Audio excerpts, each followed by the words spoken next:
All right, ladies and gentlemen, boys and girls, children of all ages, it is once again the Tuesday night tradition. It is open mic night with the Driving to the Top team.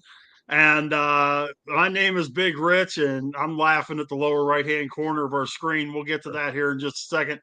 But let's kick things off to my immediate right. As always, Dylan, what are you doing, buddy? Hey, Hoss, are you already going to the 8th pack?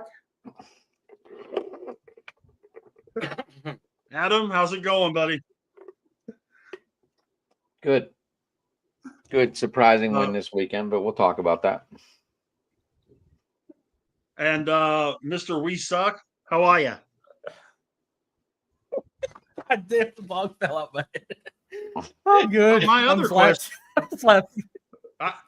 When we talk college football, I got another question for you, buddy. Oh, who, me? Yeah. Did he say he was flaccid? I think so. Rav? Whoa, Rav ran away. Oh, he laughed so hard he ran away. Rav ran away. Oh no. No, he wants to go fight. No, he wants to go punch Josh Allen. I was gonna say, I mean, it's not like the Orioles walked off or something. I want to punch his defense for letting up all those yards at the end. Well, didn't the Bills lose a game? Jeremy, how are you, man? Recovering. You and me both. So, for those of you that aren't aware, Dylan is our resident Jacksonville Jaguar fan. Adam and I are the Steeler fans in this bunch. Haas is your New Orleans Saints fan, and Jeremy is a Detroit Lions guy. Rav, when he comes back, he is a Baltimore Ravens guy. So some of us had really happy Sundays. Some of us did not have really happy Sundays. But it's week one, like Jeremy and I were talking about backstage. It's week one. We got a lot more stuff going on the next 17 weeks. Dylan, what do you got? Oh, I've got a bad beat for you guys. I've got a bad beat. You know, we all play fantasy football. Well, I lost my week one matchup by 400ths of a point. No joke. 400ths of a point. Or 410? It actually happened because Jalen Hurts kneeled down a couple times in the end of Thursday night. Wow. I got lucky. I handled mine pretty well. There he is. He's back. Hi, Rav. How's it going, guys? I went to the John Harbaugh school tonight. I'm going to the John Harbaugh school tonight. How to give away takes. So I'll go to the John Harbaugh school. How to give you're going away to start off. So Rav, you're going to start off on fire and just die at the end. Oh, gee. Oh, let me think. It was, yeah. Everybody pick a number between 1 and 17. Rav, I love you, but that was. I'm going to go good, 9. What's your number? 9. Is that how many games Jacksonville's going to win this year? 3. 3. Or did they already win the only game they're going to win? 1. Rich. Well, that's what happened 2020. The only game we won was week 1 against the Colts. I'll go 8. Chicken Nugget, what's up, my buddy? Jason is coming on in 10 minutes, Jeremy, just for you, buddy. We got bonus baseball coming up, girls. Oh, you have a number, Charles? 4. I am relatively disappointed that we don't have Ken this week because I really wanted to ask him about that rousing performance that Caleb Williams put together last night. Oh, yeah. Hey, for 3 quarters, he was amazing. Amazingly bad. And for 3 quarters, Jim McCarthy peed his pants, and then in the 4th, he turned to Joe Montana. Just like he did at Michigan, and I predicted that. He never put a whole game together against good teams. It was always a half or a quarter to end up winning a game. No, you're talking about McCarthy. I'm talking about Williams. Yeah. No, but I'm talking about Williams. I'm 100% talking about McCarthy. Yeah, McCarthy. I think we're going to see a lot of that out of McCarthy. We're going to see some good and some bad every night. Amen. Honestly, it's just a matter of how bad is the bad and how good is the good. Because when he was good last night, he was really good. I mean, when he was bad, he was really rough. I mean, let's put it this way: he's the first quarterback for that pick six. He's the first quarterback to score 2 touchdowns passing and 1 rushing touchdown since Cam Newton in the 4th quarter. That's why I say when he's good, he's good. He's real good. I mean, but when he's bad and he throws a pick six like he did.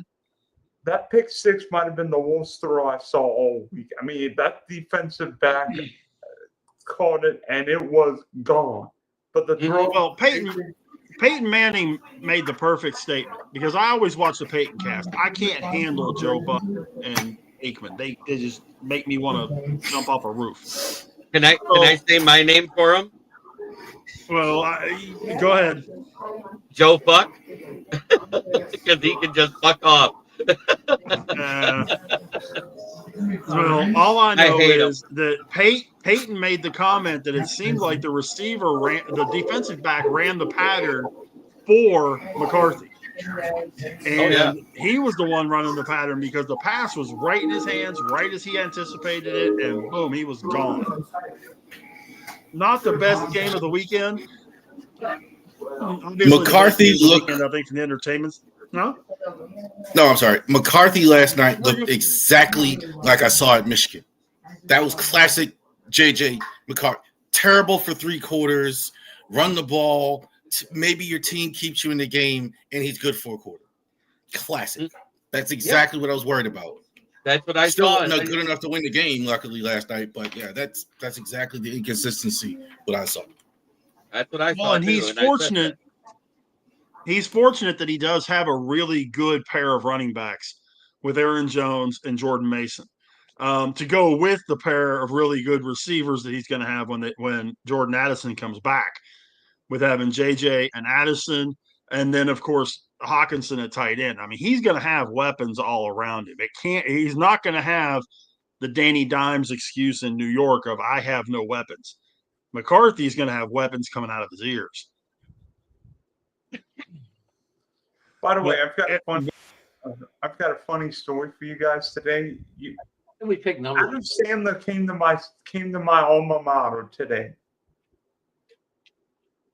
Adam Sandler, the actor, comedian, funny guy. Okay.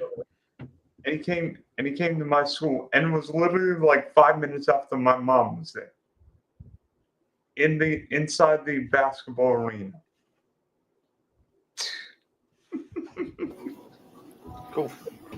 Would it be safe to say, and I hate to say this, Rev, but would it be safe to say the most entertaining game, not necessarily the best game, but the most entertaining game of the weekend was Sunday night? It was one of the better games. That was one of the better games you'll see all season, and the results sucked. Period. That was outstanding. Both teams I thought played well, except for the Ravens in the last few minutes. So Josh Allen just does what he does. I mean, this guy, you can't give him an inch. He scores very quick. Very quick. Buffalo's very good. They have a good, well-rounded team. They need Josh Allen. They have some holes, but they're really, really good. But they can score in bunches like that. But the Ravens gave the game away. Period. I'm sick of seeing us like that. Go ahead. That hit on Henry to force the fumble was just perfect. It was just a perfect hit. If he's 2 inches either way, it's not going to do that and make that ball pop out. It was just absolutely perfect. Ladies and gentlemen, Joe Dalio, the other side of the Sunday night football game. I'm just going to let you and Rav go at it for a minute. Here you go, guys. In this corner, from Baltimore, Maryland. No, I think it's a mutual respect for the opponent. Again, both teams deserve to win that game. In fact, I think the Ravens deserve to win it a little more than the Bills did. But just as a Bills fan, I mean, we're super excited. we just finished our podcast and we were talking about it. And I said, I'm happy if the Bills win this game 10-9. But to win it in the way that they actually won it here, is just amazing. And, again, the Ravens are going to be fine. I picked them to win the Super Bowl, and I still do. I picked them to go 13-4. I had them losing this game anyway, even beforehand. And I still think the Ravens are going to be just fine, but both teams played an extremely entertaining game. And it was great to see, glad the Bills ended up winning. But again, lots of mutual respect for the opponent there. And again, they're going to be just fine. Never has a team in the history of the NFL, and I saw the stat, 277 times where a team had 40 points with that time left on the clock and that big of a lead has ever lost a game, except for one. You saw it Sunday. I did see that stat. They're just giving games away at the end. The only time I thought the Ravens got outplayed last year is when they played Philly. I thought Philly outplayed them. I thought Philly was just better than the Ravens were. Everything else, the losses are like that. The losses. Look at this guy. Look, 16-year-old. There he goes. I'm sorry. Go ahead. Why do the Ravens? I don't know what it is, but the Ravens seemingly blow double-digit leads. I mean, I remember against the Raiders. So why do the Ravens find defeat from the jaws of victory? Too conservative at the end of games. Josh Allen, you got to give him credit for being a good quarterback. He can pick up them points. And John Harbaugh, too often, I think, is too conservative. Had you been playing like you were playing the first 35 minutes, but you're going to give him prevent defense, Allen wasted no time putting it in the end zone. Then you had the fumble. Then you had all this other stuff. That's exactly what happened. You can't get that conservative. This is why they keep to the point where you give away games like this. You can't give away games like that.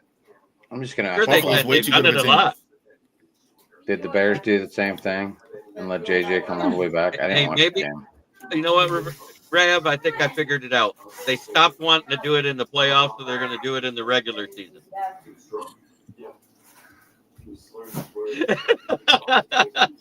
Man, they want him. You know what I was thinking about too, and I'm really sound like an old head saying this team. But the Cleveland Browns, if y'all remember the 80s, 1980s, 87, 88, best team we never talk about, right? Yep. Marty Schottenheimer knocked on the door. They went to the AFC title game 2 years in a row, lose the 1 year with the fumble on the end with Ernest Biner, and they lose the other year with the drive. Elway with the great drive. So the drive and the fumble. And we never talk about the Browns. And the Ravens are absolutely trending in that direction. All this stuff at end of games, as good as you've been, you're just giving them away. How much of that is coaching? One thing that I always it is, and one thing I look at is the last offensive play for Baltimore. It's 3rd and 8. Okay, it's 3rd and 8. You run a 6-yard pattern. Why? Why are you running a 6-yard pattern?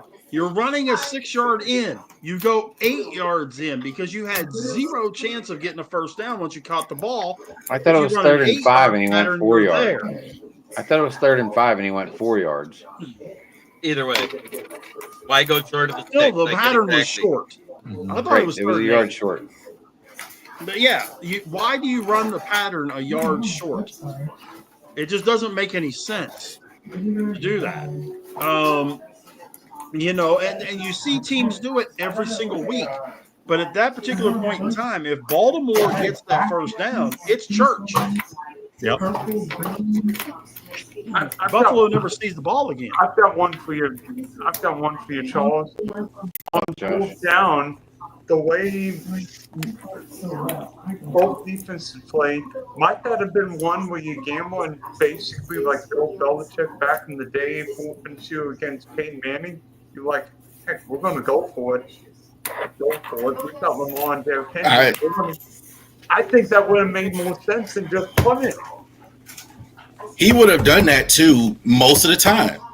Harbaugh would have went for it. When had that been Mahomes, I can guarantee you he goes for that. You got to start treating Josh Allen like that, because Josh Allen is just killing you late in games or whatever. Had it been Tom Brady, he'd have went for that. But no, he went and got all conservative like he does late in games, and it cost a game. And Joe asked me if it's coaching. Yes, absolutely. Yes. Absolutely, you're getting way too conservative at the end of these games.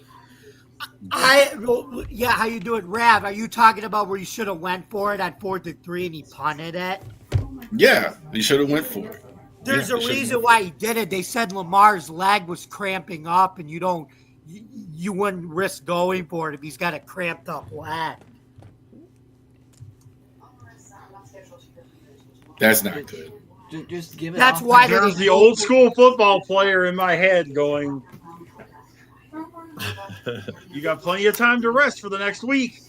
Yep. The last play. You're giving Derrick Henry $15 million too at the other if you want to go for it. That might be a good idea too. Old school, okay, but the reality is you don't want him hurt for the next game either. He's right, your best but he could player. pivot on one. But he could pivot on one leg and hand it to the guy on 22. Yeah, my take on that. Now, it's funny because I said on my show a few minutes ago, my wife and I were watching the highlight, the fourth quarter again yesterday. She said, why didn't they go for it on that play?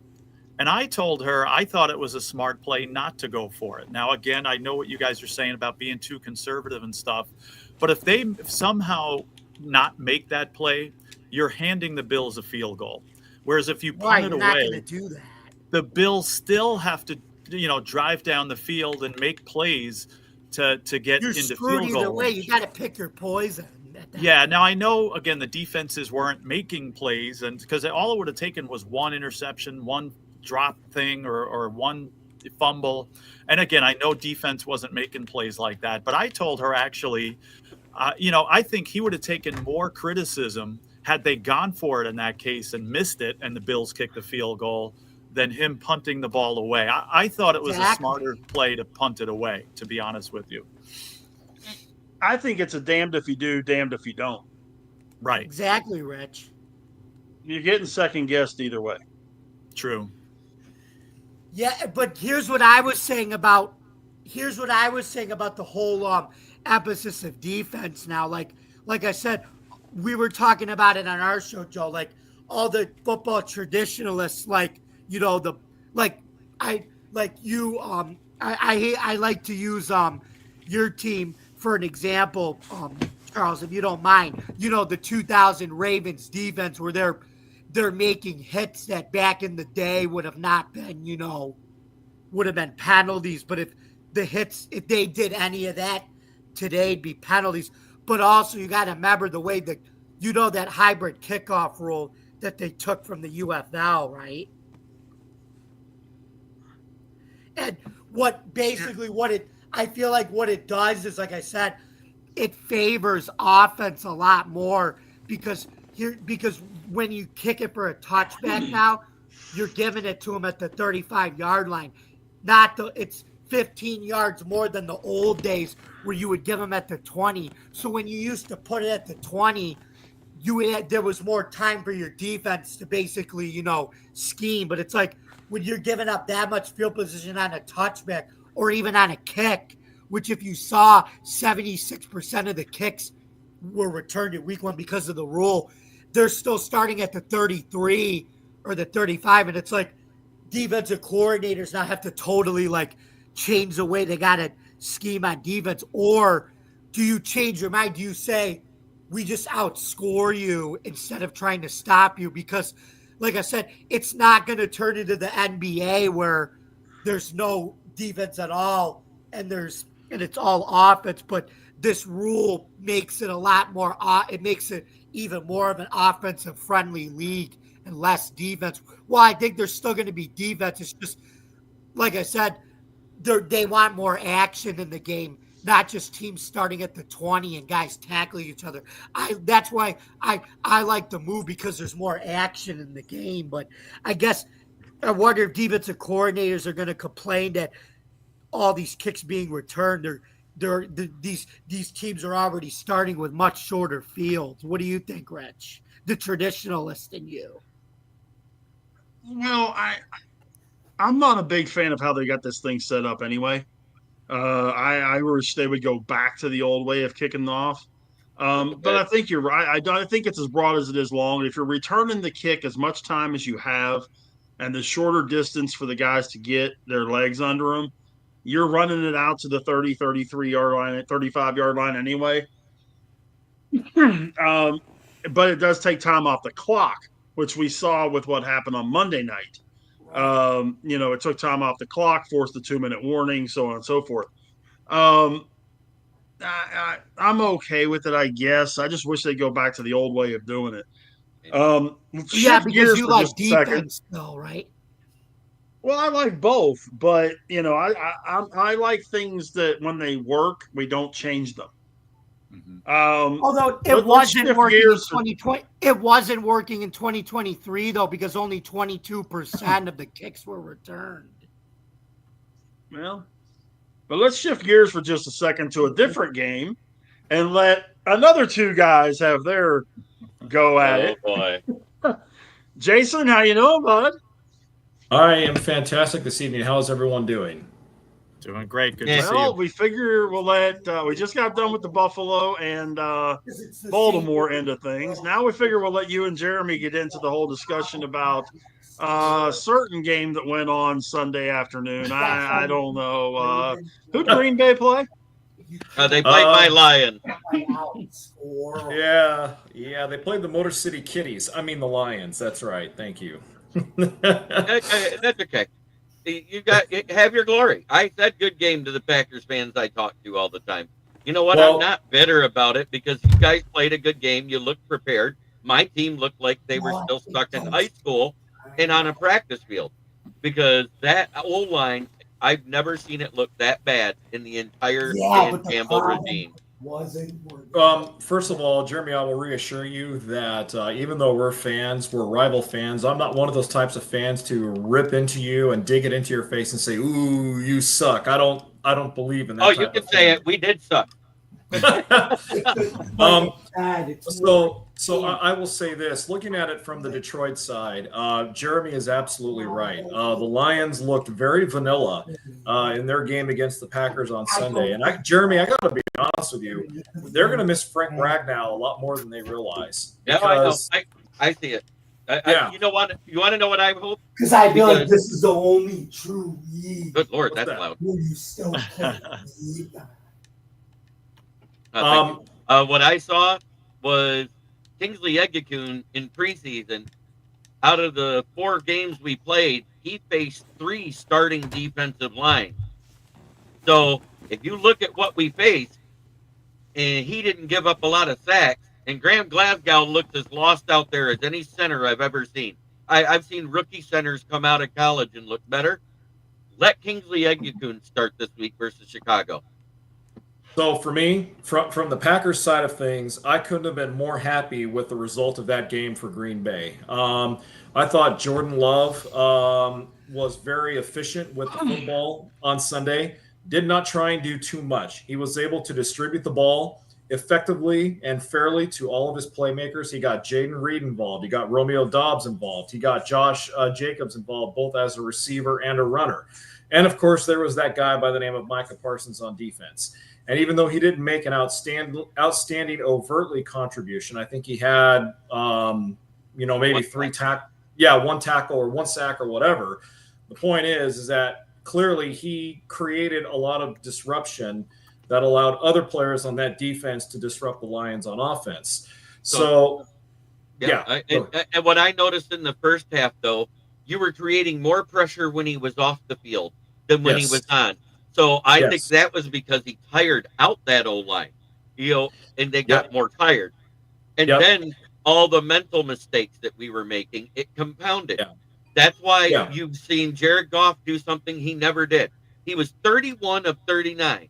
That means he was over 70% completion percentage, but the in-air yards per pass was only 5.8 yards, the lowest of his career.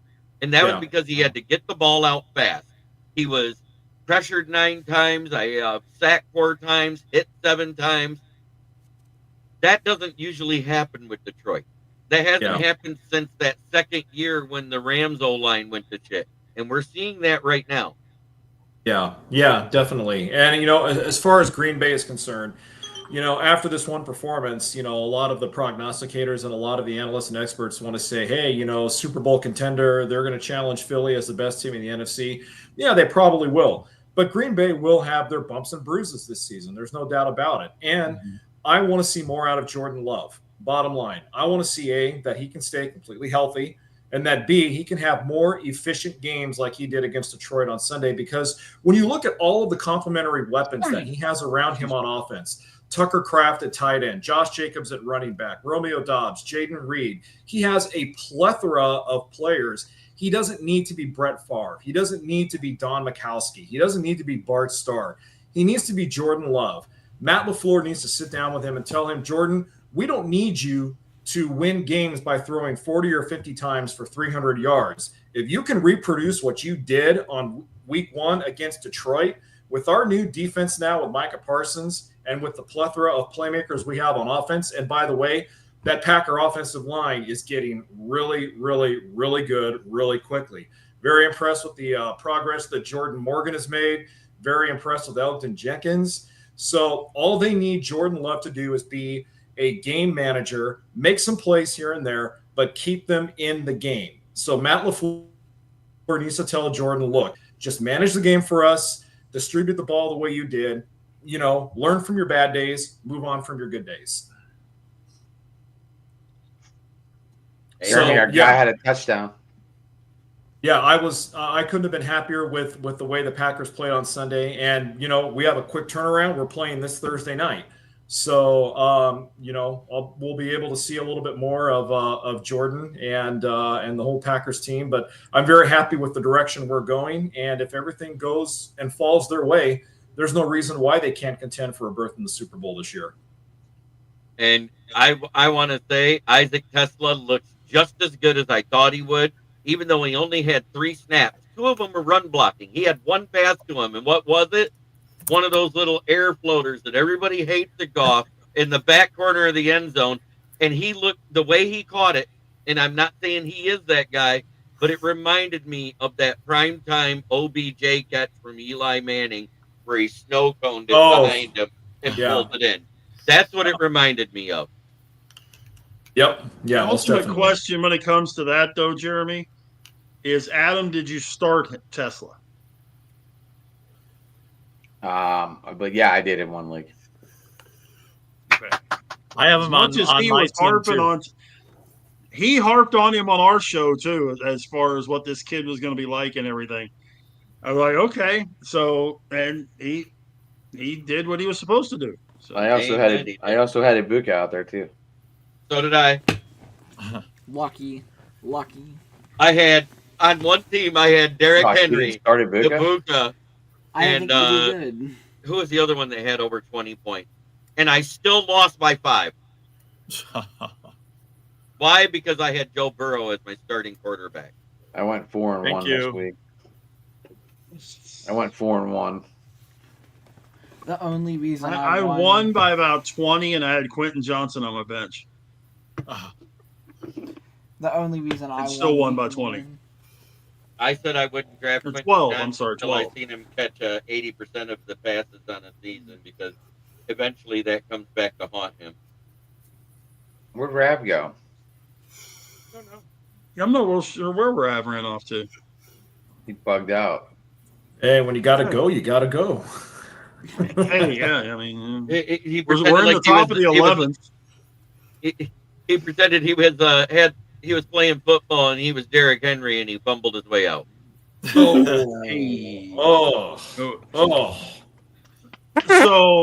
let's shift off of football for just a second, because I want to get all you guys' opinions on this thing. And I tried pulling a video for this, and I couldn't get the damn thing to upload. So many of you have seen the Harrison Bader home run in Miami with the Phillies and the Marlins. He absolutely mashes one into an outfield home run. And the ball ends up hitting under one of the seats. Guy goes over probably 8 or 10 seats, grabs the ball, gives it to his kid immediately. It's the kid's birthday on top of everything else. Right. And this woman comes ripping over there. Karen! And makes an absolute ass of herself and screaming that ball should be mine. Da, da, da, da, da, da. The dad takes the high road. No question about it. The dad takes the high road on this thing and hands the ball to the woman and just says, fine, take it. Screw it. Take it. Well, Harrison Bader finds out about this. I don't know if you guys saw about this. Yes. Harrison Bader finds out about it. The whole invites the kid down to the clubhouse. Rich, before we even get to Harrison Bader, the Phillies gave this kid a goodie bag. Oh, yeah. The Marlins did. Too. Yeah, this was in Miami. The Marlins did. They brought him a goodie bag with a bunch of different stuff. Yeah, you're right. You're right. But then Harrison Bader invites him down to the clubhouse. And he said, well, I can't give you the ball that I hit out there, but here's the bat.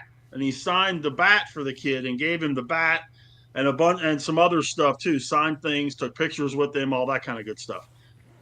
Super class act by Harrison Bader. You know, super class act. Class act by the Marlins to do what they did. Absolute 100% asinine move by this woman. And from what I gather, she got fired. And from what I've read in different reports, this woman works for a school district. She got fired. And she was fired. And got fired. You want to know what I think is even better than that? She's also banned from all MLB games, too. And she looks just like Nancy Warren, so I kind of love the fact that a woman that looks just like Nancy Warren got the smackdown. Well, here's what I don't understand. In Miami, there's no empty seats. So how could this have happened in the first place? I'm joking, of course. I think it's just justice being served. That's all. I didn't even know there were Karen women in Florida. Oh, there is. I could, but I mean, you know, I get that if you go after the ball and you don't give it to the kid or whatever, boo whoever it is out of the building. The dad got the ball for the kid and handed it to him, and it's his freaking birthday on top of everything else. I think the kid had a better birthday without the ball. Yeah. No doubt. But how much of a what ignites someone to be that big of an absolute pain in the ass? Woke like white the woman did. What ignites you like that? Her diseased liberal views. Amen. Not to get political, but she looked like a liberal. If you looked at her with the glasses and you could tell she was. By the way, I can't confirm this. Trust me, I know Jeff Basson. I think that gal who acted a bit snotty, a bit naughty, is from Jersey. And we know people, trust me, I'm a native Floridian. We know people from Jersey are pieces of a four-letter word that I will not use on this show. But go ahead. Shit.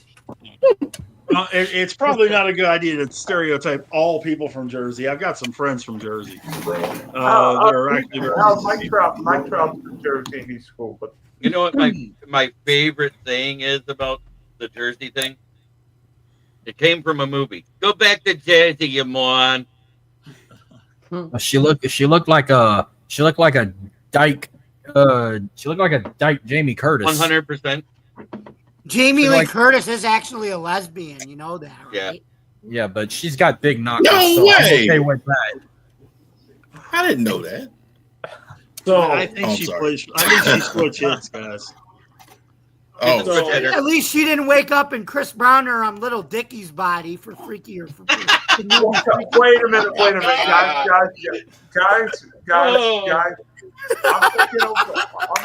I'm gonna change the going south fast.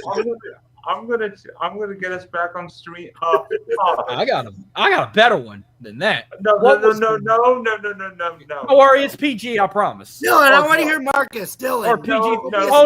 This is going to involve Jamie. Jamie and Rav. I need to hear your take on this. What was worse, the friggin' baseball Karen taking the ball, or that fan shoving Lamar Jackson and he got banned from all NFL stadiums? As he should have been. Yeah, 100% that should have happened. But what that woman did to a child was way worse. That is worse. I agree with that. Lamar Jackson was actually able to defend himself and shove the other guy back. So it sucks that he did it in the first place, but at least Lamar defended himself. I'm shocked that guy didn't get on camera with a neck brace and said Lamar broke my neck. No, he tried. You didn't hear about that? The next day, he tried to say he was going to sue, and he was wearing a neck brace. They all dumbass white boys do that. But the last thing I saw on the internet was a dildo getting thrown at a Browns game. And I'm like, bro, this ain't the fucking WNBA. Keep it in the WNBA. Yeah, but it's the Browns. That's my you line. Remember, That's my line. Why were they throwing dildos on the field? Shadir Sanders didn't even play. Why did they throw a dildo in the game? Maybe they were meant for Deshaun Watson, Haas, not Shador. Did you think about that? That's exactly it. It was for Deshaun Watson's masseuse. Oh, one more. So, one more. Big Rich, going back to that ball incident. Deshaun Watson.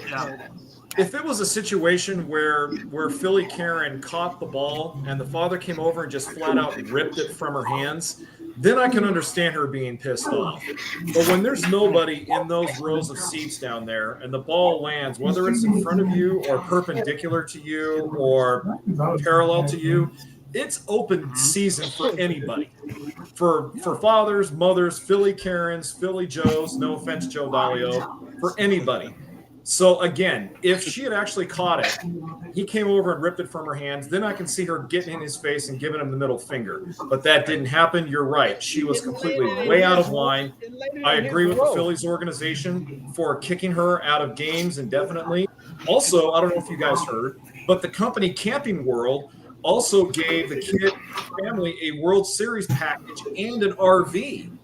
So they got a souped-up RV from Camping World that they can take to the World Series, whoever goes. So yay to Camping World for doing that for his family. Wow. I got super cool. I didn't hear about that. I don't think I'd have handled that the same way. Shout out to him for showing the discipline. Right? I can't imagine I'd have handled that the same way. Rav would have thrown down, wouldn't you, Rav? All right. I got one for you. I don't know if throw down, but like he was right. That doesn't mean I would have handled it the same way. I'll just leave it there. I'm going to tell you right now. I'm going to tell you right now. She'd have had a big old knuckle print from a bitch slap if it was my kid. I'll tell you, I got one for y'all. I don't know who wants to lead after me. So, Jalen Carter got fined over $50,000 for spitting in Dak's face and a 1-game suspension. And everybody said, well, what are they going to do? Wait. What are they going to do to Dak as a punishment? He's playing for the Cowboys and under Jerry Jones. He ain't going to win shit. That's his punishment. I saw the video, Marcus. He didn't spit at Jalen. It was on the ground. I saw it. He spit on the ground, not towards them. I'm putting some pictures you can load in for an overlay there about the whole Jalen Carter situation. Anyway. They're going to be in the drive-in to the huddle. He spit in Carter's direction and had a big grin on his face. Like he was intending to do that on purpose. So I got you some pictures with the Jalen Carter situation. It's in the drive-in to the huddle chat if you want to look at those, Big Red. Yeah. Either way you look at it, I mean, I love it. Carter should have never done what he did. Dude, he shouldn't even be in the league. That is the next bobblehead at the Philly game. What, Philly Karen or Jalen Carter? Jalen Carter, the Hakua Carter doll. Yeah, so Philly been on fire all weekend. Philly been on fire all weekend. I'm just waiting for something crazy to happen to the Sixers next. Right?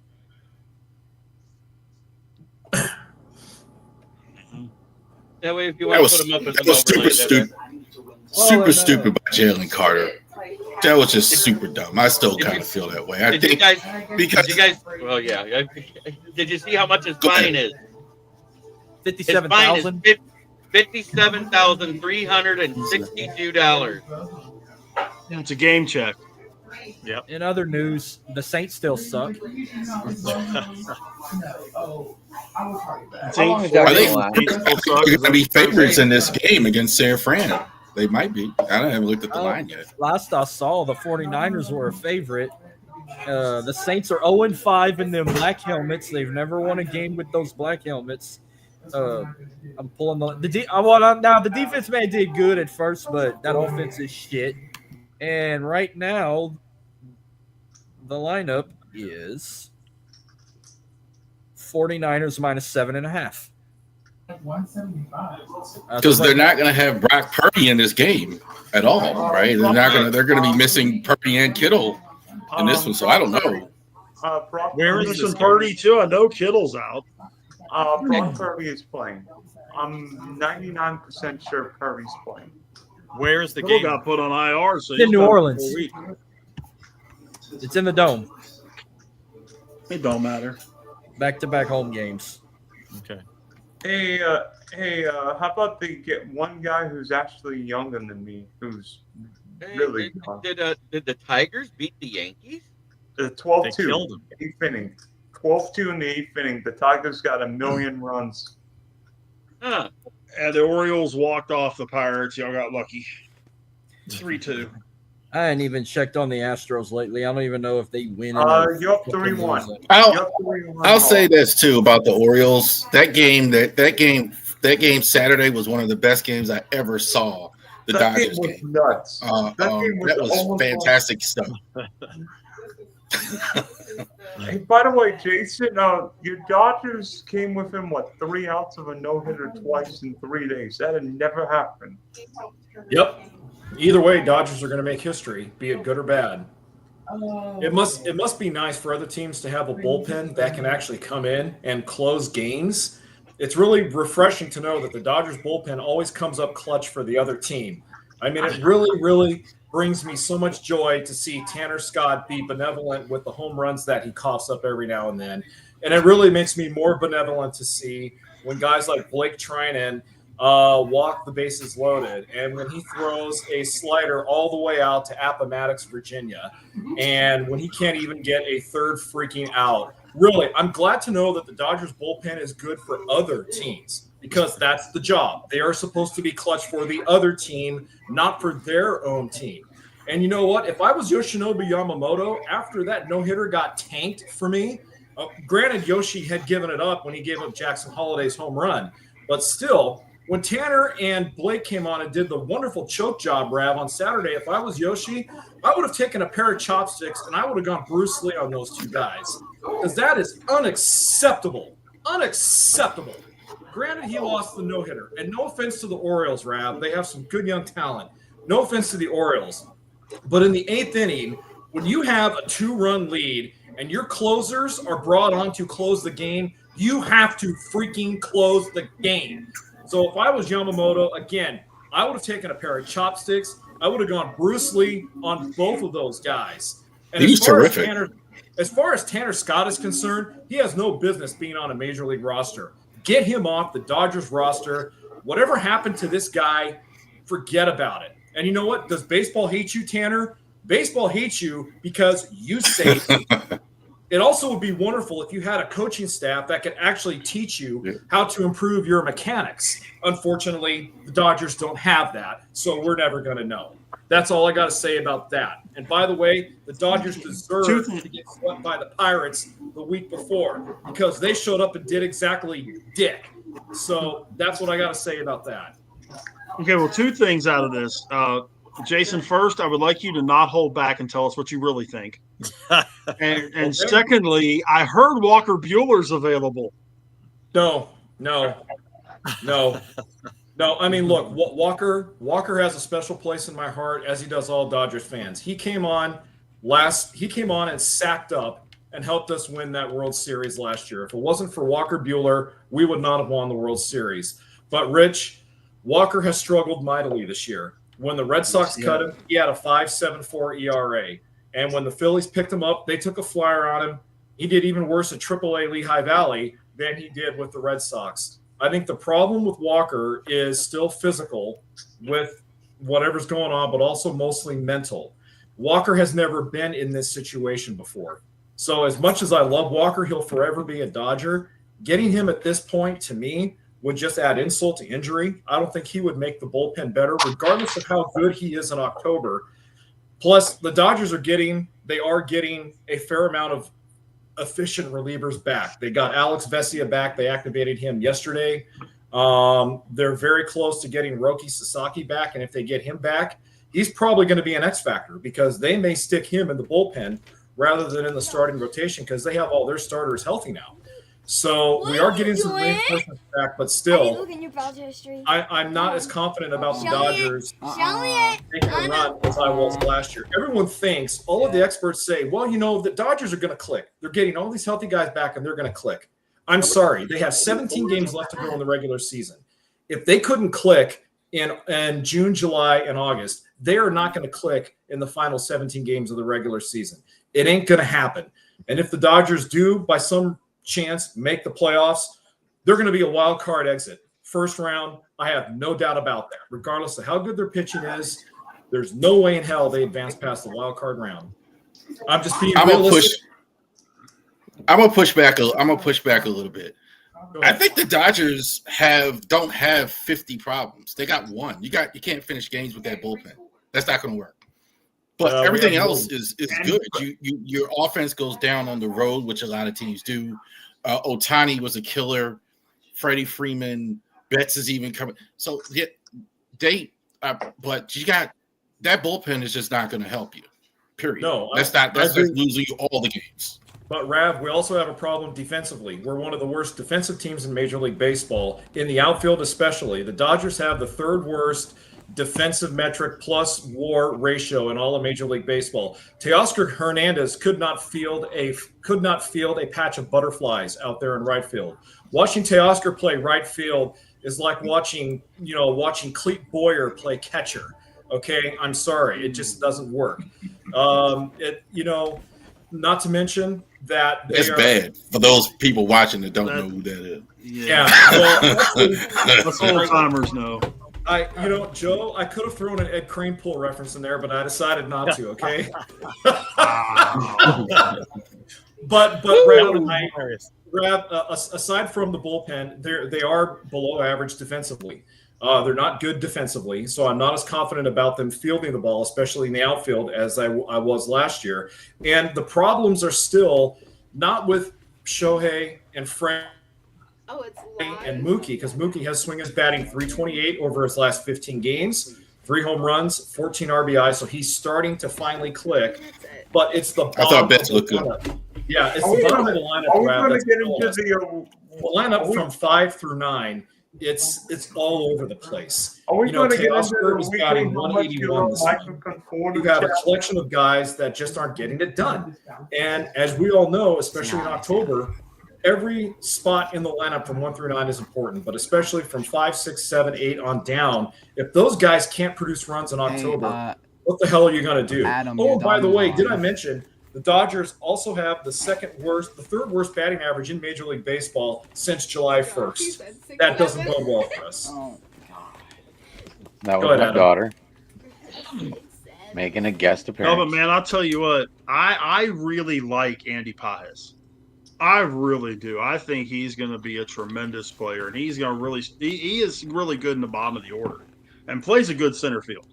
Well, if he can learn how to stop making base running blunders and learn how to take better routes to the ball in the outfield, eventually he will be better. But yeah, Pages has taken a few good steps forward. He has a great throwing arm in the outfield. We know that. But he still makes idiotic blunders on the base paths. And you know what? There's a lot of questions about whether or not he could have leaped up and grabbed that home run ball that Jackson Holiday hit to at least try and secure some semblance of that no-hitter. I've looked at the replay a million times. I don't think even if he did jump, there's no way he would have been able to get that. He's a short guy. He's not tall the way some other guys are. So most guys in the National League can't play that Camden Yards outfield and if they're not familiar with that. So that's almost too much. That's not unusual. That somebody, especially a National League player who doesn't come often, they don't know how to play that Camden Yards at all. Yeah, it's easier on the Monster in Boston. It's easy, but Camden Yards, a lot of guys can't figure it out. Yeah. Good point. Yeah, so, this is only Paja's second year? This is his second full season. He's been season, yeah. Go ahead. May I cue the music for my dad? Go ahead.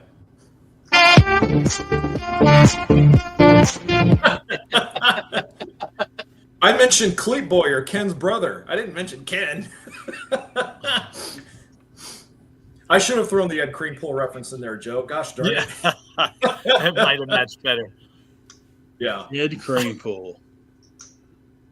I mean, Mets fans still love Ed Kranepool. Don't get us wrong, but I know what you're saying. Speaking of Mets, the longest playing original Met. Yes, 17 years, I think. Are you going to let everybody back in the National League wildcard race? What's going on? You lost. Well, it looked like they were pulling ahead. Now, I kept telling people, I mean, as bad as the Mets are playing lately, I don't fear the Cincinnati Reds. And as it turns out, I shouldn't have feared the Cincinnati Reds. What I didn't realize is other teams like the Giants or even the Diamondbacks were going to start breathing down my back. And you know what? I still think the Mets are better than both of them. But I'm a little bit more afraid of them pulling ahead. I think the Giants are capable of going on a major winning streak, and they have some, postseason experience there that the Reds didn't have. So I still think the Mets get in. What they do at that point, very good chance. I disagree a little bit with Jason. I think the Dodgers will win the division, and I think they got an upcoming potential first-round series with the Mets.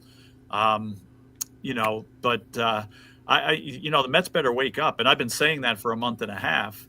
But again, the Reds are gone, like I thought they'd be.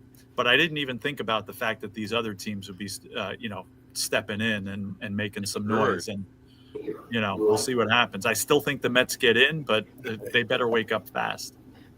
And you mentioned the Mets. Go ahead. No, I was just saying I don't know that I discount them. I'll give you right back, Ref. The Giants are 2.5 back. The Reds are only 3.5 back. Okay. Arizona and St. Louis are 4 back. Okay. So there you go, Ref. Oh, real quick, and you mentioned the Mets. That reminded me. Shout out to rest in peace to Davey Johnson, that passed away here a couple days ago. I think, I know he's considered a Mets manager, but that was the biggest travesty we ever had as Oriole fans, losing Davey Johnson. That's really when the Angelos family lost the city of Baltimore, when you got rid of Davey Johnson, when you got rid of John Miller as the announcer. So rest in peace to, I think, the guy that to this day is man, we should have kept Davey Johnson as the manager. All right, I'm sorry, guys. Go ahead. Davey was just as good a player as he was a manager. He was a 3-time All-Star. I think he played second base. So for the Orioles, I might add. So yeah, he was an underrated good player, not a Hall of Famer, but a really solid good ball player.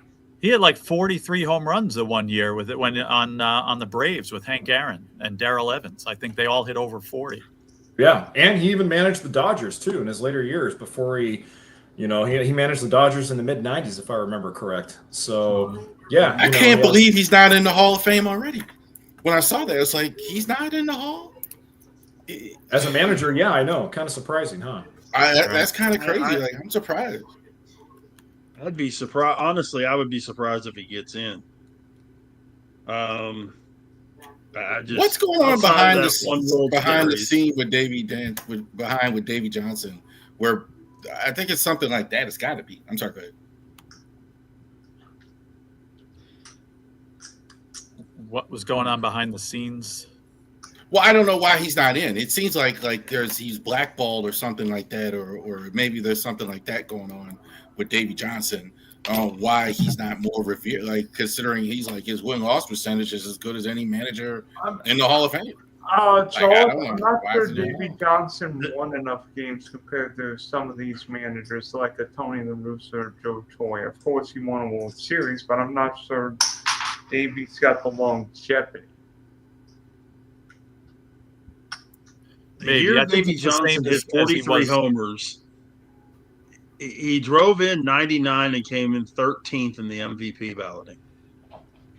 I wonder what 270, 43, and 99. What 12 players had a better year than that in 1973? Right. 73. Roberto Clemente. I'm not saying he should have won the MVP, but what I'm trying to say is how were there 12 guys that had a better year? 3 or 4 I could understand, but 12? Wasn't one of them Roberto Clemente that year? No, Clemente died in 72. Clemente died in 72. I mean, his teammate, 70. Hank Aaron had Hank Aaron, right? And Hank Darryl Aaron Evans did, yeah. But I don't know who else could have been, that much better. I mean, you had a bunch of Cincinnati Reds that were, amazing. 73. Pete Rose won the MVP that year. And he Pete Rose won the MVP. Willie Stargell was second. Bobby Bonds third. Joe Morgan fourth. Mike Marshall, Lou Brock, Tony Perez, Tom Seaver, Ken Singleton, Johnny Bench, Cesar Cedeno, Hank Aaron, and then Davey Johnson. Wow. Hey, by the way, Joe. And Stargell actually had a better year than Pete Rose. And by the way, Joe, your Mets won the pennant that year. Oh, I'm well aware of that. The worst team ever to win the pennant in the National League, I believe. But I'm well aware, and that's why we hated Pete Rose back then because of what happened in that playoff series. When he and Buddy Harrelson came to blow. Exactly. But, I mean, Pete Rose did deserve the MVP that year. But, Rich, I'm with you. Dave Johnson, maybe should have been, I don't know, 5th out of that list. Again, the Reds had an amazing list, and guys like Perez and Rose, obviously, were well-deserving. Stargell even, but you're right. There's not 11 guys that are better. Yeah, maybe 5. Rose hit 338 with 230 hits, and he got 12 first-place votes. Stargell hit 44 bombs, had 119 RBI, hit 299, and a 1,038 OPS, got 10 first-place votes. Wow. And then Singleton played all 162 games, had a 425 on base, drove in 103, hit 300. That's pretty much from what I'm looking at. And Hank Aaron, who hit 40 bombs, 96 RBI, and hit 300. Mm-hmm. Those are pretty much the better years than Davey Johnson that year when you look at the numbers. Davey Johnson is the other one 33rd in all-time wins as far as a manager. 33rd in all-time wins, 10th in winning percentage. I don't know, guys. Like Hall of Fame. I mean, that's higher than that. That's. I would have to see the difference, the list of guys in between, that aren't in. You know what I mean? He's right behind Joe Madden, who's at 32. You could make a case for him. I don't think Joe Madden's a Hall of Famer. No. And speaking of Hall of Famers, today is the anniversary of Sandy Koufax's only perfect game in his career and 4th no-hitter in his career. Tossed it in, I believe it was, 1965? Yeah, 1965 on this day. Through the Harvey King. Swung on and missed a perfect game for Sandy Koufax. It's a perfect game for Sandy Koufax. Could you imagine if Sandy Koufax had the medical technology we have now? How long he would have played and what kind of ridiculous numbers he would have put up? You imagine Gale Sayers if he would have been able to get proper treatment for his knee injury. Gale Sayers would be the same way, yeah. Mm-hmm. Well, Bo Jackson, too. Bo Jackson. Yeah, but I mean, going back into the 60s, though, when those guys had you had an injury, you were done.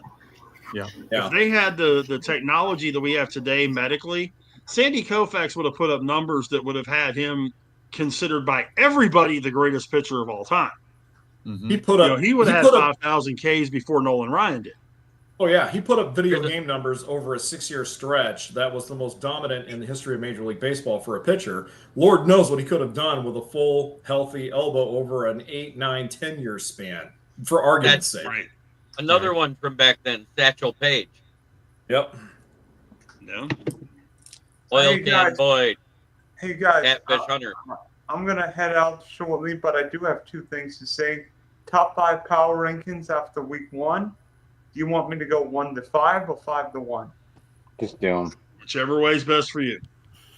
I think we know who number 1's going to be, but I'm going to number 5. I'm going to surprise you. The Buffalo Bills do not make my top 5 power rankings, but then it's invalid. But the Baltimore Jaguars did, I bet. Number 5. Jaguars. Yes, I know you all think I'm crazy, but the Ravens are considerably better than the Bills. It's just Josh Allen's amazing. I've heard other people say that, and that's wrong. They don't deserve it.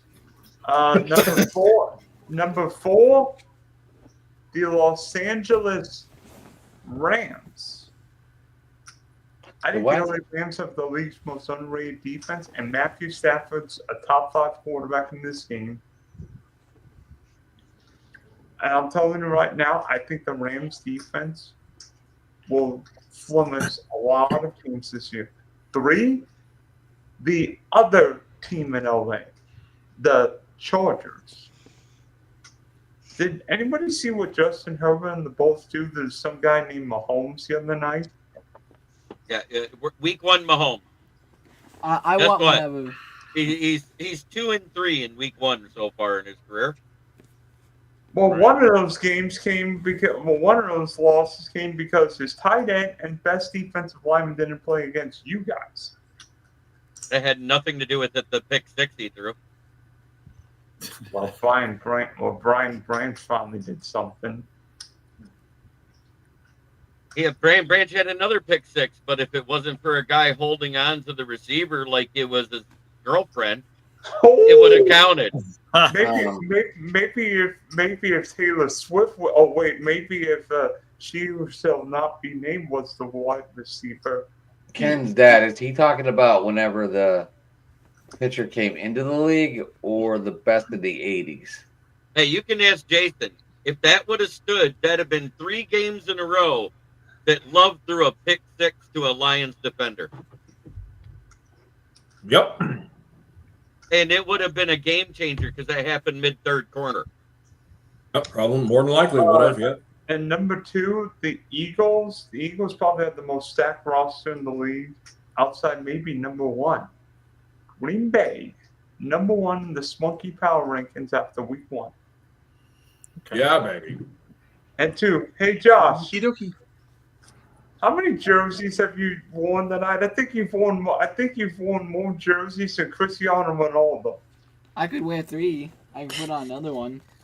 Oh God! You having the Bills not in the top 5, Dylan? That's shameful, dude. I mean, I saw the same game, and Baltimore's a better team, 100%. Yeah, well, everything you see is not real. Okay, it's AI. It's impossible to have an 0-1 team in the top 5. Exactly. He was not the only person I heard say that the Ravens were more impressive than the Bills were in a loss. To me, that's a no-go for 2. Like, that's not. You can't lose the game in the last the way they did, and put the Ravens ahead of the Bills. And not have the Bills. I mean, are the Ravens still a top 10 team? Yes. Are they a top 5? No. I think they will eventually would I have be the a Ravens top 5. 9th or 10th? Sure. I think they'll be eventually top 5. Like I said, I got them winning the Super Bowl. Oh yeah. My dad asked the question. He goes, "Name the most dominant pitcher in the '80s." Oh, it's Jack Morris. Yeah, Jack Morris, 100%. It's Jack Morris with probably an honorable mention to Burt Blyleven. Better than the Rocket? Rocket came in Did you 85. officially piss Yeah, me he off? was there half later the decade. 80s. Dave 86. Steve was here. That's That's why why I asked the question before whenever it was first got posted. I said, "Do you mean like played in the it's either 80s?" Jack Morris or Bert Blyleven, one or the other. Dave Steve would You be can make a number case 2. for both. Dave Steve would be number 2. He was nasty for the Blue Jays in the 80s. How about Rick Steve, Sutcliffe? Steve would be up there. Rick Steve Sutcliffe, would be yeah, up he there, should be yeah. on there. Rick Sutcliffe was a good one too. Yeah. I've got one for you. I mean, obviously we could say Dwight Gooden too. Yeah. I've got Well, but Gooden didn't come in until 84. I've got one for you guys. Best. So what? We're just calling it 1980? Is that it, or the whole 80s? What are we talking about here? The whole 80s. Whole decade of the 80s. If you don't come in till 84, you're you've 4 missed years behind. 4/10 of the decade. You've missed almost half the decade. I've got another one for you guys. Best left-hand pitcher of all time. I'm gonna go around the room and say everybody's best left-hand pitcher of all time. Boss Hogg. That's easy. Boss Hogg. Big Hogg. You can't hear it. Oh, he can hear. He just couldn't What? speak yet. Who is the best left-handed pitcher in your eyes to ever pitch in Major League Baseball? Oh God. Ah, fuck. Let me think about that real quick. Best left-handed pitcher? Yes. Mm-hmm. Stan Belinda. No. Oh, he was a righty, you doofus.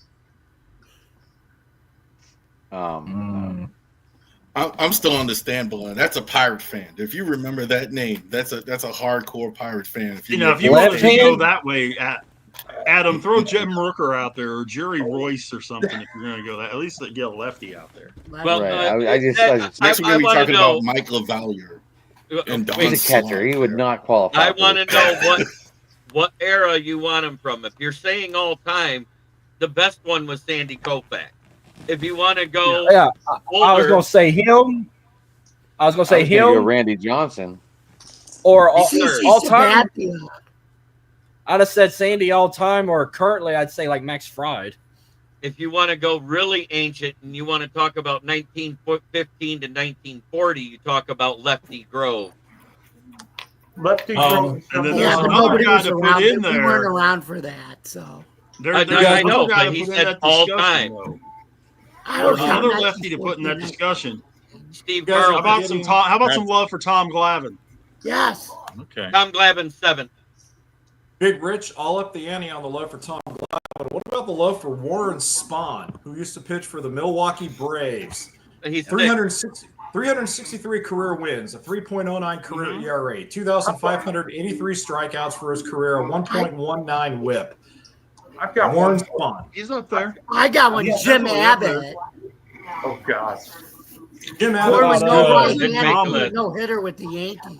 But I got one that did. I got another one that I'll mention that's in the top 15. Johan Santana. Santana, baby. Yep. Nope. Santana. Black Magic Woman, Johan Santana. Clayton Kershaw's on this list at 5. I've got Fernando Valenzuela. I've got one for you. How about Paul Humboldt striking out 5 Hall of Famers in the 34 All-Star game? I got another one that played for the Rangers, played for the Angels and the Tigers that you haven't even thought of. Kenny Rogers? No. No. You're talking about Rick Honeycutt? No. Frank Tanana. Frank Tanana. No. Oh, wow. Tanana? He's in the top 20 all-time as left-handed pitchers right here, according to MLB. All right. I'm a Mets fan, but I'm going to bring up a Yankee. How about Whitey Ford? Whitey Ford's on the list. Of the board. What about Tommy John? Tommy John's on there. He just did it a long time. Him and Jim Cott both. They did it a long time. That's all. So Billy Wagner, you got to say too.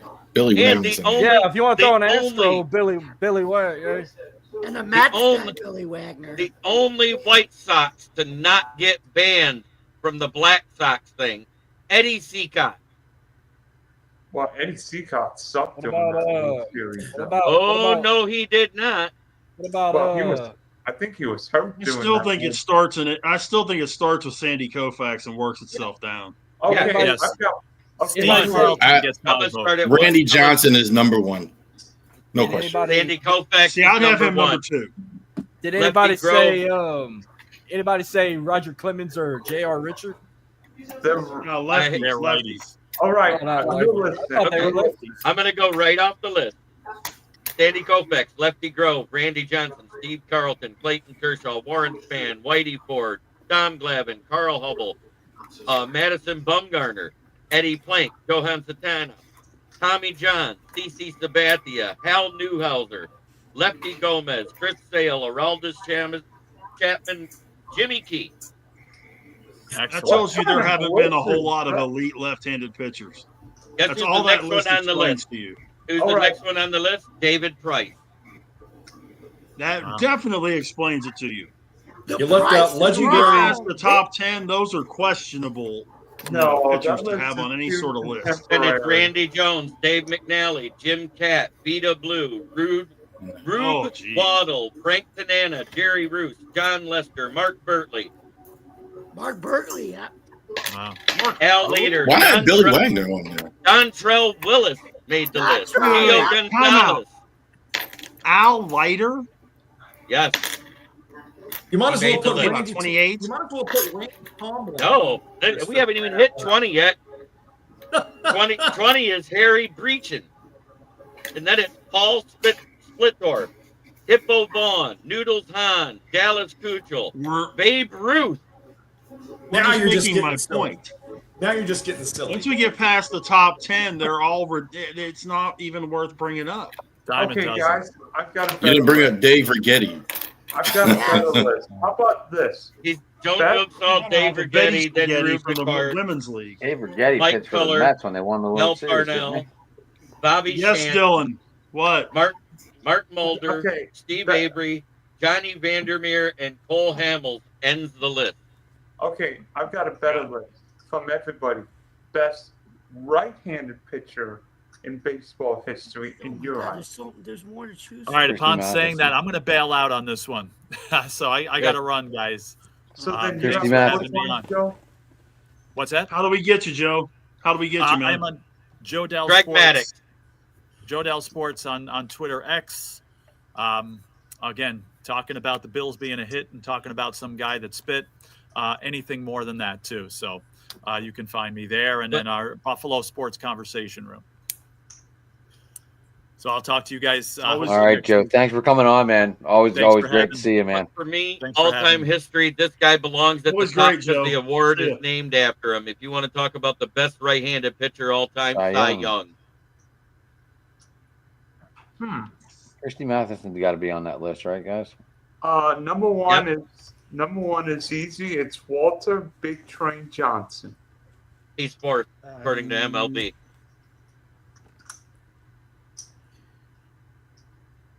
Pedro Martinez is That's number 2. Bob Gibson is 3.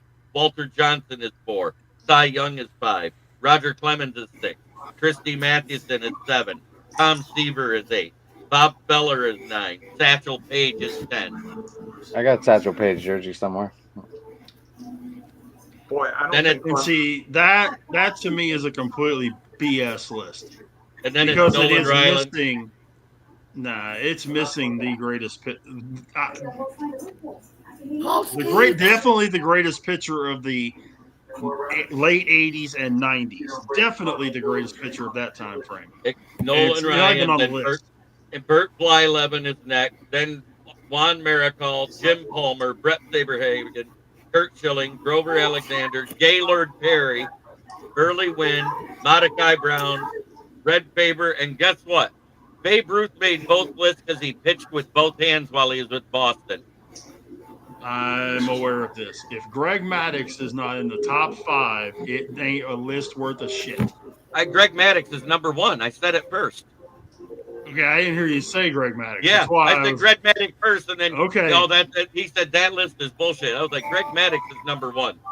That's why I say if Greg Maddux is not in the top 5 of any pitching list, it's bullshit. Greg Maddux number 2 on my list. Trust me, I'm not done. Was Greg Maddux better than Roger Clemens, you guys think? Heck yeah, he was. All day long. All day long. The only I don't one know that about I would put close is Bob Gibson. They And Bob changed Gibson the is game third. because of Bob Gibson. So, I mean, if you wanted to make an argument of Gibson versus Maddox, I'm with you on that. You could argue that point. I think you could Some argue people- the top three for me is Cy Young, Bob Gibson, and Greg Maddux. That's my top three. I mean, my top three would be. Ooh, that's. I think my top three would be Big Train, Maddox, and Masterson.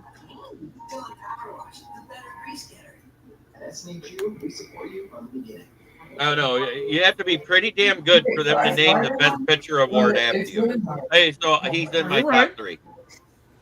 Yeah, but he was also just, I think it was a case of he was the first. I got Clemens a little bit higher than Maddox, a little bit, and simply because of the longevity. I don't have simply because you talk. I don't have Roger Clemens on my list, and knowing that he took PEDs, I don't have Roger Clemens in, and I don't want Roger Clemens in the Hall of Fame. Okay. Cy Young won 511 games as a starter back in the dead ball era. Right. I got absolutely no problem if somebody says Cy Young and Walter Johnson. None at all. Those guys, the numbers speak for themselves. I mean, there's just no doubt about it. In those, so that's what I would have 1 and 2, but I'd have Clemens ahead of Maddox a little bit. You want to hear the craziest? You want to hear the craziest stat about Cy Young? For his career, 1.7 walks per 9. Nobody ever. Pretty impressive. Nobody's been close to that since. Nobody. Hey guys, nobody. I have to bounce. I wait a minute. I gotta get up earlier tomorrow. So I am at Sports Talking In on Twitter. You can get me at Driving to the Top Productions on YouTube as well. Hit that subscribe button and hit the notifications, guys. Rav, I saw you have a show coming out. What, the 14th? What do you mean? Instant reaction? Yeah. Yeah, after the Ravens game. And so Mark, I will let you know if my guy texts me back. So I'll let you know. Rich, I will see you tomorrow night for Pittsburgh Talk. Yep. And Jeremy, Joshua, Haas, Jamie, Rav, Dylan, nice seeing you all again. We'll do it again next week. See you later, man. Hey, Rav, one thing I got to throw out to you, though, and Jeremy, you too. Greg Maddux pitched 23 years. Roger Clemens pitched 24. So there's not much difference in longevity. Yeah. Greg Maddux, for his career, walks per 9, 1.8. Yeah, but 23 years. Awesome. And Rogers is over. This is the discussion of, do you want the hard thrower or do you want the surgeon? I don't think there was a better surgical guy in the history of baseball than Greg Maddux was. No such thing. These guys now, they're in the stratosphere as far as carving up pitches, carving up the strike zone, whatever. Or do you want the guy that's gonna just be the flamethrower? I mean, Rocket just blew everybody away. 4 straight Cy Young awards, top 3 7 times. Finished second once, third twice, and 4 first place finishes. Along with, and this is a record that will never be broken, 2, 4, 6, 8, 10, 12, 14, 16. I want to make sure I had the right number. 18 gold gloves. For Maddux. Yep. Yep. Hey guys, I gotta go. I got school in the morning, so. Oh yeah, I forgot. You're young. Yeah. All right, Josh. Give us your contact info, man. You can get me at JMF1 fan on Twitter. I talk about F1, and I repost stuff about. I talk about all kinds of sports, I guess, on my Twitter. I don't really use it much, but yeah, you can get me there. And goodbye, guys. See you later, man. Bye. All right. Mickey Lolich. Who where? I'm gonna bail out now, guys. At Dylan S Sports One, Spunky Stuff and Sports, Big D Podcast. I'll be in Illinois next week, guys. So who am I gonna put in charge? I'm gonna put Hoff in charge. Okay. Got it. That'll go well. And then there were You got the juice now, brother. I guess so. GQ. Yeah. That's you, man. You got the juice now. Maybe y'all didn't catch that juice reference. Some of y'all did. Yeah. Another back in the day. On NFL Blitz. good game. I missed that game. Remember, you had to juice your players to bring them back from injury sooner. Uh-huh. I played an arcade version of that NFL like Blitz was a good game. a few months back. I played an arcade version of it a few months back. It was nice. And the Saints sucked on that just like they suck today. So, what else we want to hit tonight, or do we want to call it a night, guys? I wrote my review article, but it hasn't been published yet, so I can't share it, of that game. And I had a guy that lives on the West Coast that's a Lions fan. I sent it to him before it was published. He said, man, you captured the ebb and flow of the game, gave some key stats, and even gave us our one bright spot that we deserved at the end, the only touchdown we scored. Because that touchdown, the pass, the way it was done, and it was defended. It could only go that way. That was the only way it was going to be caught. The guy's reaching out of bounds as he's falling backwards. Come on. That might be the catch of the year when all's said and done. In a losing effort. That's what's crazy. Yeah. Anybody got anything else? Saints suck. I'm right there with you, brother. We're 0-1 too. Well, So are the Ravens. Now that you told me about Brock Purdy, there might be a chance now. Are you saying you got a chance? Are you telling me there's Yeah, me and Jamie are the only ones that are 1-0. I know. And how about that? And guess what? We're both 1-0 with games that were both an offensive shootout. How about that? I want to say one thing real quick. Go ahead. I'm sorry. Yeah. You were talking. No, I was just saying, if somebody would have told me that Steeler game was going to have that much scoring in it, I told them they were absolutely nuts. Hey, I'll give it to Aaron Rodgers. Go ahead, he looked good. I'm glad you brought that up because I didn't think he was great. I saw a lot of negative plays from Aaron from that Jets defense. Now, look, he could still hit that, carve you up that little short passes and all that, but I don't know, man, all season long.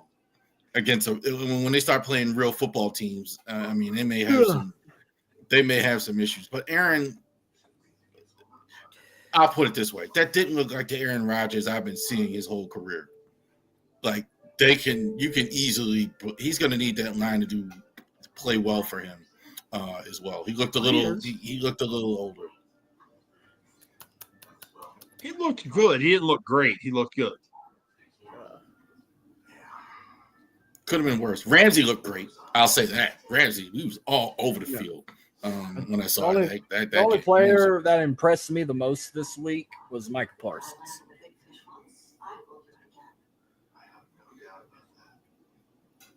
Parsons, I think, is a beast. They're even smart enough to even in that game they were using him inside.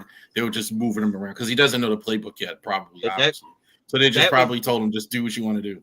The first time they lined him up inside, that's one thing that gave me hope for Tate Ratledge, our right guard right there, because they lined him up right on him, and he got pancaked that first one.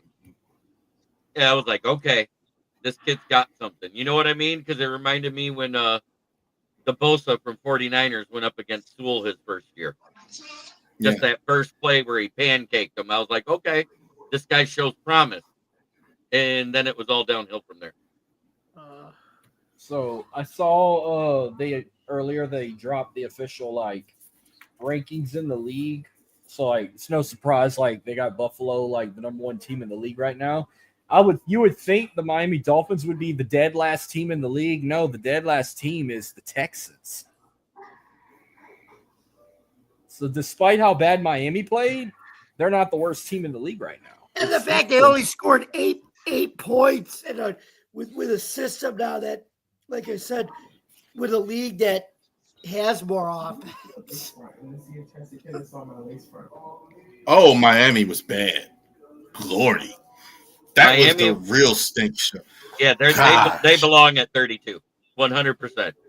They scored nothing and gave up, what was it, 30 something? 33. But I get why the Texans are in last place. They've only kicked 3 field goals. They have not scored a touchdown yet. So Miami scored 1. So that's why. No, I thought they had 7 points. They got shut out, didn't they? No, they had 7 points. Oh, 8? Yeah. Okay. I was going to say, I was watching it on Red Zone. They must have scored in garbage time because the last time I saw the score, it was 33-0. That's why I was like, oh. No, they scored like late in the fourth quarter, but Houston only kicked field goals. They didn't even score a touchdown. So I get why they'd be the dead last Rams team. defense is better than ever. A lot of people think, but that offense isn't that good because even though the Texans defense is good, they only scored 2 touchdowns. Well, it was 14-9. Well, I saw week 9. I'll go ahead and give you my week 2 predictions if we're going to do that. I'm going to quickly run them. Thursday night, I was going to pick Washington, but the way Parsons and that defense look, I think I'm going to take Green Bay over Washington.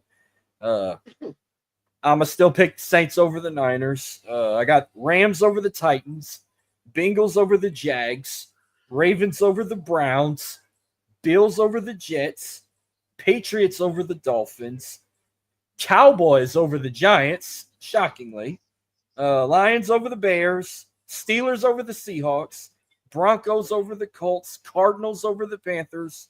Super Bowl rematch, I'm taking the Chiefs just because Jalen Carter's out. Sunday night, I got the Vikings over the Falcons, and then your doubleheader on Monday night, I got the Bucks over the Texans, and I got the Chargers over the Raiders. Where do you object? Who wants to go first? Kansas City's getting beat again. You think at home? That's my Kansas City was to me the very unimpressive week 1. But they went. But they're supposed to have the royal engagement celebration at the home opener. They're not going to win on that night.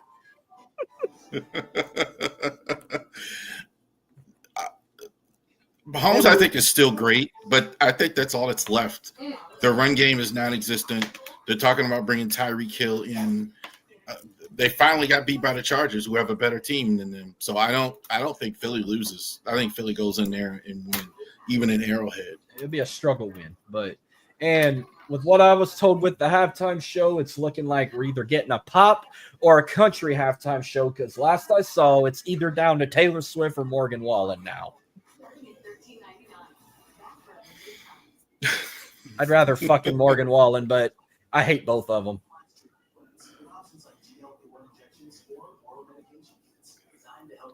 I got nothing for you with Taylor Swift. It wouldn't be I was so sure. Country halftime show. I was so sure when Kelsey taught that ball, they were going to show Taylor Swift on Friday night. And they when Kelsey got bitch slapped, I was waiting for Taylor to be in the crowd to be like, "You hit my fiance." No, they didn't even do that. I'm waiting. Whoever hit him, I wouldn't be the least bit surprised if the league caught all kind of flack and backlash from whoever hit him. I'm shocked didn't get a bigger fine than Jalen Carter, because you can't hit Prince Kelsey. Yeah, well, Prince Kelsey can't go and hit young Xavier Worthy and get him injured and knock him out of the game. That pissed me off because I got respect for Xavier Worthy and he deserves it. He deserves to be on a better team than getting hit by his own teammate. But I think he's too small to be a number 1 receiver. I think you're going to see this a lot. I think he's good. I think you could put him in the slot. I think he has value, but I think they're depending way too much on him. I think he's just not big enough to handle somebody's going to crack him. He's just too small. Pacheco's kind of got the same problem. Like, as good as he is between the tackles, he's always on the shelf, and I think you're going to have the same problem with him. If you watch Pacheco run, his problem is he runs same hand, same arm. Anything y'all want to bring up? I'm sorry. That's why he struggles with getting off the. He has a good first step, but he doesn't hit his top speed till he's halfway down the field. That's why he's always caught from behind, Pacheco. Anything college y'all want to bring up? I figured, Jeremy, you were pissed about Michigan getting screwed by Oklahoma and the referees. And you know what? It is what it is. It was a sucky game. We didn't have our best. Bryce Young has yet to throw an interception, so as far as that's concerned, he's as good as Bryce Young. You mean Bryce Underwood? Bryce Young, Bryce Underwood, whatever you want to call him. Rich, Baylor made a comeback with SMU in double overtime. They beat them fucking ponies. They did. Baylor is an okay team. They're a good team. They'll probably go 8-4. They'll probably finish 4th or 5th in the Big 12, maybe 3rd. They got a game this week against literally the Mighty Sisters of the Poor and the Twisted Blind. They're playing Samford this week. The Samford Bulldogs. Now, granted, that's one of those games that they're paying for them to come in. And would I be surprised if Stanford came in and beat them? No, but they won't. I think Baylor's good. They're not great. Not as good as a lot of people around here think they are. Sawyer Robertson's a pretty good quarterback. Nice arm, but Michael Trigg is a hell of a tight end. He's going to play tight end on Sundays. He's too big to play receiver. He's a monster and has super good hands. Probably the best player Baylor's got is a kid named Michael Trigg. Outside of that, Baylor's put a lot of guys in the NFL the last few years, like 10 years. I'll tell you one college team in Texas that got me in shock with how good they are right now. And of all teams, you won't believe who I'm gonna say. Tech? North Texas? No. Oh. How about this? They're not a Division I school. Well, Tarleton's pretty damn well. Tarleton's D1 now, though. There you go. Well, they are. Oh yeah, they're in the. They are. They're in what? Not Conference USA or? Yeah, they became a D1 2 years ago. And I'll tell you another team that's surprising the hell out of me. FCS level though. They were FCS level. They used to be Division II. Then they moved up to FCS level. I'll tell you another team that's a smaller school that's been surprising the hell out of me with who they beat the last 2 weeks. USF Bulls. Yeah, but I don't think they're going to do it twice in a row. I don't think they'll do it with Miami, but I'm glad they did it with Florida. But that's going to haunt us. Miami's a different animal, but that's okay. The fact that they beat the number 4 team in the country in week 1 and then turn around and backed it up from what was Florida, 13? I don't know, but I'm shocked Billy Napier still got a job after that loss. But that's just going to be Napier. Have you seen Florida's schedule? Yeah, they got us next. And it's the gold game. Nine of their last 10 games are against teams that are currently ranked. They got LSU next, and it's the gold game. But they don't get gold like the big 9 of their last 10 games are against teams that are ranked currently. They've got a hellacious schedule this season. And I think Georgia Tech bet some money on that this week over Clemson. I think Clemson has really gotten exposed. Their quarterback was supposed to be one of these top guys. Georgia Tech, they've been running the same offense for 1,000 years. And I think they're going to get shredded. I mean, you know what they're going to do. They're going to run the football 45,000 times. And I think they beat Clemson. How did we end up with Megatron coming out of Georgia Tech? Georgia Tech doesn't run the triple option anymore. They run a spread no huddle. Yeah. Say one matchup. They don't run the triple option anymore, but they still run the football a lot, even in their system, more than most teams. As well. Clemson, I'm saying more about Clemson too. They're just not. They're just not where they need. Dabo is really gonna, I think, going to consider going to the NFL or something here pretty soon. Another game that Kate could Klubnik be like is not a good quarterback. another game intriguing to watch. Like some people say, oh, it's going to be a blowout or one-sided. I mean, I'm not saying this team will win, but I think they keep it good with the other team. And it's the quarterbacks playing each other. Watch out for South Carolina and Vanderbilt. I feel like that will be like a hell of a game right there. You got Diego Pavia versus Lenore Sellers. Yeah, Carolina will win the game at home, but it ain't going to be no like blowout. I think they can keep it close and maybe be like a 2-possession game in Columbia, but Carolina gets the win.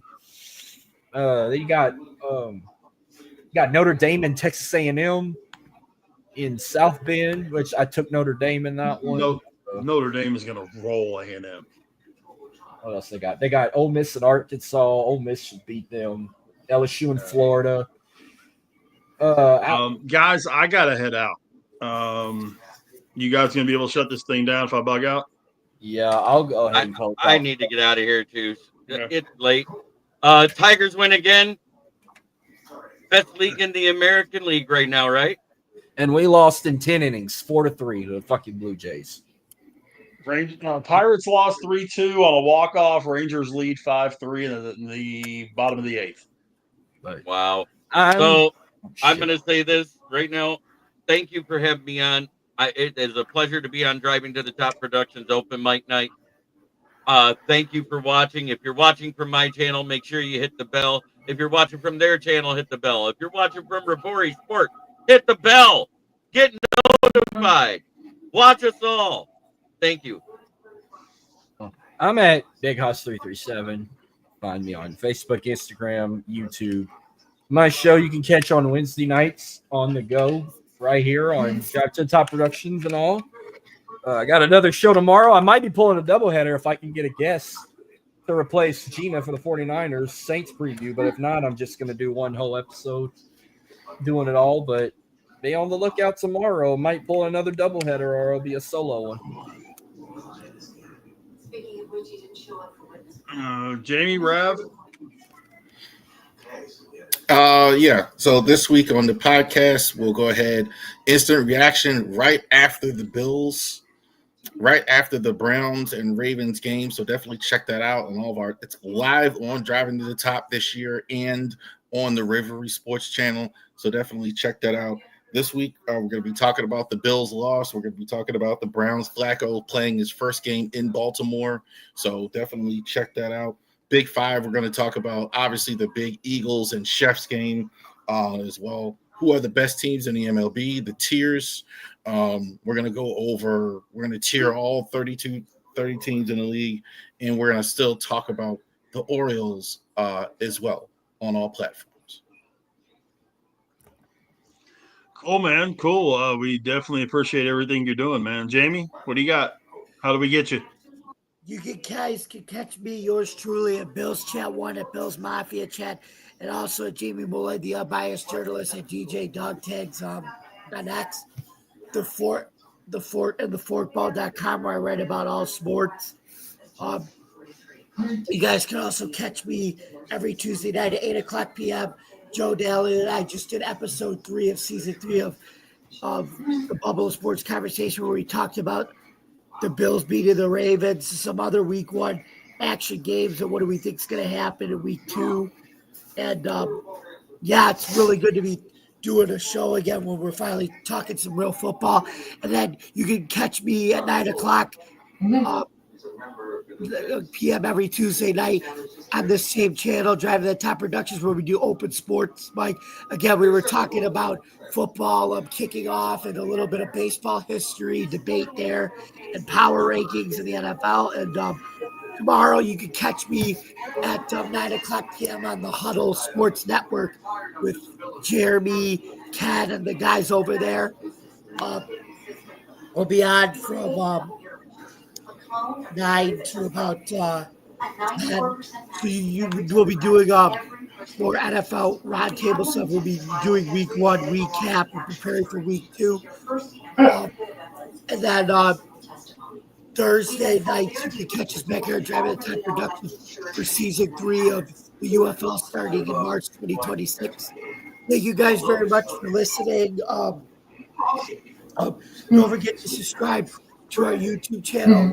Don't forget to like, comment, and hit the bell for notifications for more stuff on Driving the Top Productions, and also on the Huddle Sports Network.